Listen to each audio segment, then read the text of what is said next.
Inatay po namin. Pare, magkano isang kilo? Aba. Para maging pera pare. Magkano ba baboy?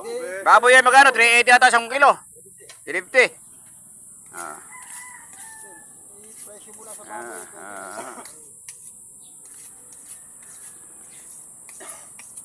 Kaya nga inano sa'yo para marami maraabot. Sa Hita Rossi ayo.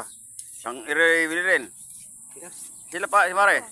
5 kilo. 5 kilo Rossi, di ako 2 kilo lang ako.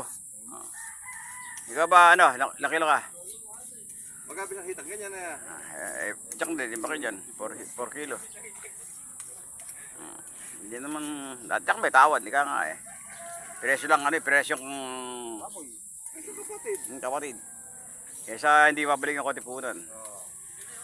O yan po. Ano pare? Ha, 350. O yan, 350 ro isang kilo. Dada kasi kung alam dyan eh. Kaya nga eh. 300 na lang, ano? 300 daw, 300 daw, isang kilo. Ayun, lagi. Ayun, may ano, 300 daw isang kilo. Ayan, yung mga gusto bumili, ayan. Palit pa kunay timbangan sa amin. Lagi, baka muna. Oh! Kirim natin. Laman ako, laman. Kung may laman eh. Titingkangin ko lang. Ayan O, yung gusto bumili ng baro rin eh. Puntahan nyo rin eh.